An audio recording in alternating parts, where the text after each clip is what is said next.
Hi friends, अगर आप हमारे वीडियो सबसे पहले देखना चाहते हैं तो अभी हमारा चैनल सब्सक्राइब करें और बेल आइकॉन दबाएं।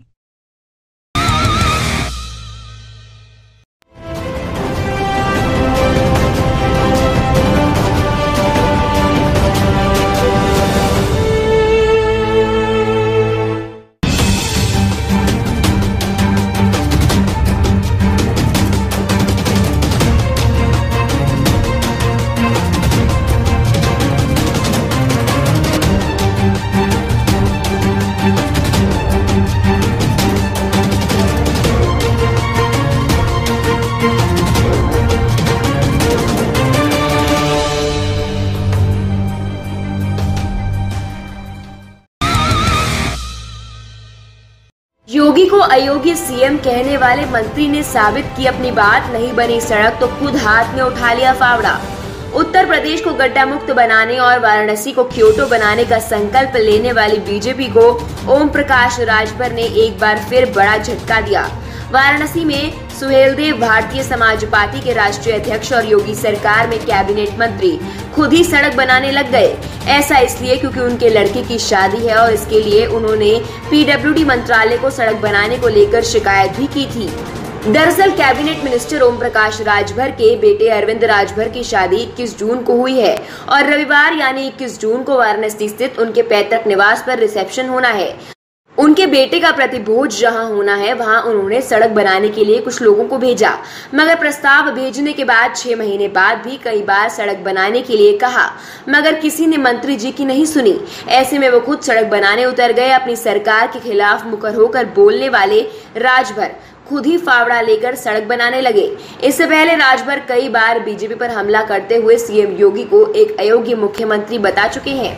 उनके सड़क बनाने से एक बात तो साफ है कि योगी सरकार में जब एक मंत्री की नहीं सुनी जा रही तो अंदाजा लगाया जा सकता है कि ऐसे में जनता की कैसे सुन ली जाएगी। बता दें कि यूपी में बीजेपी की सरकार है और वाराणसी से पीएम मोदी सांसद भी हैं। ऐसे में राजभर ने सड़क बनाकर सरकार के खिलाफ खुले तौर पर मोर्चा खोल दिया है। आसिफा के बलात्कारियों के समर्थन के बाद बीजेपी एमएलए ने दी पत्रकारों को धमकी, बोला शुजात बुखारी जैसा अंजाम होगा। कठुआ गैंग रेप मामले में आरोपियों का पक्ष लेने वाले बीजेपी विधायक चौधरी लाल सिंह ने कश्मीर के पत्रकारों को धमकी दी है। उन्होंने कहा कि पत्रकार सीमा न लांघे वरना शुजात बुखारी जैसी घटना हो सकती है।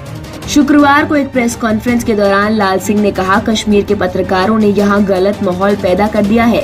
क्या वे यहाँ ऐसे रहना चाहते हैं? ऐसे रहना है जैसे शुजात बुखारी के साथ हुआ है। इसलिए अपने आप को संभाले और एक लाइन खींचे ताकि ये भाईचारा ना टूटे और ये बना रहे। बता दें कि 14 जून को श्रीनगर के प्रेस एनक्लेव इलाके में वरिष्ठ पत्रकार शुजात बुखारी की आतंकवादियों ने गोली मारकर हत्या कर दी थी। वो यहाँ के स्थानीय अखबार राइजिंग कश्मीर के संपादक थे। गौरतलब है कि कश्मीर में पीडीपी बीजेपी सरकार में मंत्री रहे लाल सिंह उस वक्त चर्चा में आए थे जब उन्होंने कठुआ गैंगरेप मामले में आरोपियों का पक्ष लेते हुए रैली निकाली थी। उनकी इस हरकत के बाद बीजेपी को जबरदस्त आलोचना का सामना करना पड़ा था, जिसके बाद पार्टी आलाकमान के दबाव में उन्हें मंत्री पद से इस्तीफा देना पड़ा था। लाल सिंह का मानना है कि कठुआ मामले में पत्रकारों की वजह से हवा मिली है, उन्हें मंत्री पद से इस्तीफा देना पड़ा। बीजेपी विधायक किसी बात से पत्रकारों से नाराज थे, जिसके चलते उन्होंने शुक्रवार को पत्रकारों को ये धमकी दे डाली। मणिपुर में 27 करोड़ के ड्रग्स के साथ बीजेपी नेता गिरफ्तार का नॉर्थ ईस्ट में भी शुरू हो गया है बीजेपी का विकास। बीजेपी सरकार में जहां कहीं हो उसके नेता सत्ता का भरपूर लाभ उठाते हैं। ताजा मामला मणिपुर का है, जहां नारकोटिक्स और सीमा मामलों के विभाग ने करीब 7 लोगों को ड्रग्स और हथियार के साथ गिरफ्तार कर लिया। इन 7 लोगों में बीजेपी के एक नेता भी शामिल है, जिनका नाम लुटखोसी जोऊ बताया जा रहा है। पुलिस ने करीब 27 करोड़ का ड्रग्स इनसे पकड़ा है। दरअसल लुटखोसी जोऊ चंदेल जिले स्वास्थ्य जिला समिति के चेयरमैन हैं। जब्त सामानों में 4.455 kilogram heroin, 28 Qila world is your capsule और 57.18 लाख रुपए कैश और 95,000 रुपए बंद हो चुकी पुरानी नोट बरामद हुई। गिरफ्तार किए गए लोगों की पहचान एस्थर वुनघेनुआम, Mungju Eric, Teresa Nget Ngaiboi, Lawrence Zou, Minlal माते, सीओ जामतांग माते और मत जमको हाउज शामिल हैं। लुटखोसी इससे पहले कांग्रेस के उम्मीदवार रहे, मगर बाद में वो चंदेल जिले समिति बनाने के लिए बीजेपी में शामिल हो गए। पुलिस ने खुलासा करते बताया कि लंगोल गेम गांव में 2 बड़े सूटकेस में नशीली दवाइयों को छुपाया गया। बाद में उसने छत में छुपाकर रखी गई हेरोइन के पाउडर के 2 बड़े सूटकेस भी बरामद किए। बता दें कि मणिपुर में बहुमत के लिए 31 सीटें चाहिए थी। कांग्रेस ने 28 और बीजेपी ने 21 सीटें जीती थी, लेकिन बीजेपी ने अन्य दलों के साथ मिलकर यहां सरकार बना ली थी। आरटीआई से खुलासा, नोटबंदी के बाद अमित शाह के बैंक में हुई नोटों की बारिश। 5 दिन में जमा हुए थे 745.59 करोड़। मुख्य विपक्षी पार्टी कांग्रेस ने नोटबंदी को देश के इतिहास का सबसे बड़ा घोटाला बताया था। यह आरोप लगाए गए थे कि इस फैसले की आड़ में मोदी सरकार अपने कारोबारियों का कालाधन सफेद कर रही है। हाल ही में जो खुलासा सामने आया है वो कांग्रेस के आरोप को आधार देता नजर आता है। नोटबंदी के बाद गुजरात के 2 जिला सहकारी बैंकों में 1438.68 करोड़ रुपए जमा किए गए। बता दें कि इन दोनों बैंकों के अध्यक्ष और निदेशक भाजपा के दिग्गज नेता हैं। गौरतलब है कि 8 नवंबर 2016 को प्रधानमंत्री मोदी ने 500 और 1000 के नोटों को बंद करने का फैसला लिया था। जनता को बैंकों में अपने पास जमा पुराने नोट बदलवाने के लिए 30 दिसंबर 2016 तक का समय दिया गया था। क्या है मामला? अहमदाबाद जिला सहकारी बैंक एडीसीबी में नोटबंदी के बाद 5 दिनों में 745.59 करोड़ मूल्य के प्रतिबंधित नोट जमा हुए। बैंक वेबसाइट के मुताबिक इसके निदेशक भाजपा अध्यक्ष अमित शाह हैं। एडीसीबी के बाद सबसे ज्यादा प्रतिबंधित नोट राजकोट जिला सहकारी बैंक में जमा हुए, जिसके चेयरमैन जयेश भाई विठल भाई रदाड़िया हैं, जो गुजरात की विजय रूपाणी सरकार में कैबिनेट मिनिस्टर है। यहाँ 653.19 करोड़ मूल्य के पुराने नोट जमा किए गए। ये जानकारी मुंबई के एक आरटीआई कार्यकर्ता मनोरंजन एस रॉय की आरटीआई के जवाब में सामने आई। आरटीआई के जवाब में ये जानकारी नाबार्ड, जो इन बैंकों की सर्वोच्च अपीलीय इकाई है, कि चीफ जनरल मैनेजर एस सर्वनावेल द्वारा दी गई। शक की बड़ी वजह, ये खुलासा इसलिए अहम है क्योंकि सरकार के अपने कदम ही शक पैदा करते हैं। नोटबंदी के बाद सरकार ने खुद शक जताया था कि सहकारी बैंकों से काले धन को सफेद किया जा सकता है। नोटबंदी के 5 दिन बाद यानी 14 नवंबर 2016 को सरकार की ओर से निर्देश जारी किया गया कि किसी भी सहकारी बैंक में नोट नहीं बदले जाएंगे। ऐसी आशंका थी कि जमा काले धन को सफेद करने के लिए ऐसे बैंकों का दुरुपयोग हो सकता है। दूसरी सबसे बड़ी वजह ये कि इन दोनों सहकारी बैंकों के अलावा गुजरात के किसी अन्य सहकारी बैंक में इतनी मात्रा में पैसा जमा नहीं किया गया। प्रदेश के सबसे बड़े सहकारी बैंक गुजरात सहकारी बैंक लिमिटेड में इन दोनों सहकारी बैंकों के मुकाबले बेहद कम 1.11 करोड़ रुपए जमा किए गए। नोटबंदी, गरीब बैंकों की लाइन में लगकर मर रहे थे, मगर बीजेपी नेताओं के बैंकों में अरबों बच रहे थे। 5 दिन में जमा हुए थे 3118 करोड़। भाजपा नोटबंदी को काले धन के खिलाफ उसका सबसे बड़ा कदम बताती है, लेकिन जिस तरह से नए खुलासे सामने आ रहे हैं उससे एक बड़ा घोटाला साबित होता नजर आ रहा है। ये कहना है मुख्य विपक्षी पार्टी कांग्रेस का।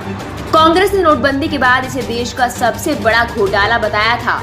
नोटबंदी के 15 दिन बाद राज्यसभा में पूर्व प्रधानमंत्री डॉक्टर मनमोहन सिंह ने अपने भाषण में इसे एक बड़ा घोटाला भी कहा था। अब सामने आया है कि नोटबंदी के बाद मात्र 5 दिनों के अंदर अमित शाह और भाजपा के अन्य 3 नेताओं से संबंधित गुजरात के सहकारी बैंकों में 3118 करोड़ रुपए जमा हुए। इसके 2 दिन बाद ही मोदी सरकार ने घोषणा कर सहकारी बैंकों में पुराने नोट जमा कराने पर रोक लगा दी थी। जानकारी मुंबई के एक आरटीआई कार्यकर्ता मनोरंजन एस रॉय की आरटीआई के जवाब में सामने आई है। आरटीआई के जवाब में ये जानकारी नाबार्ड, जो इन बैंकों की सर्वोच्च अपीलीय इकाई है, के चीफ जनरल मैनेजर एस सर्वनावेल द्वारा दी गई। अहमदाबाद जिला सहकारी बैंक एडीसीबी में नोटबंदी के बाद 5 दिनों में 745.59 करोड़ मूल्य के प्रतिबंधित नोट जमा किए गए। बैंक वेबसाइट के मुताबिक इसके निदेशक भाजपा अध्यक्ष अमित शाह हैं। एडीसीबी के बाद सबसे ज्यादा प्रतिबंधित नोट राजकोट जिला सहकारी बैंक में जमा हुए, जिसके चेयरमैन जयेश भाई विठल भाई रदाड़िया हैं।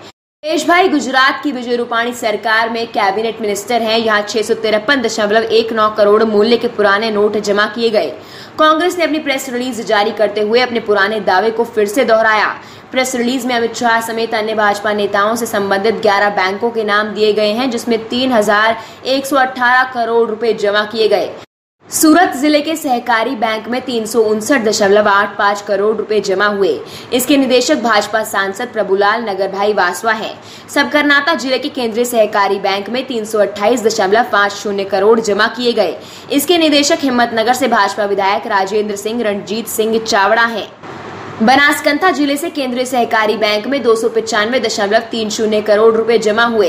इसके निदेशक गुजरात के BJP general secretary ML Chaudhary हैं। मेहसाना जिले के केंद्रीय सहकारी बैंक में 215.44 करोड़ रुपए जमा हुए। ये बैंक गुजरात के उप मुख्यमंत्री नितिन पटेल से जुड़ा हुआ है। अमरेली के जिला मदस्ता सहकारी बैंक में 205.31 करोड़ रुपए जमा किए गए। इसके अध्यक्ष भाजपा के पूर्व सांसद दिलीप भाई संघानी है। इस प्रेस रिलीज में अन्य 6 बैंकों के नाम भी बताए गए हैं जो भाजपा के अलग अलग नेताओं से जुड़े हुए हैं।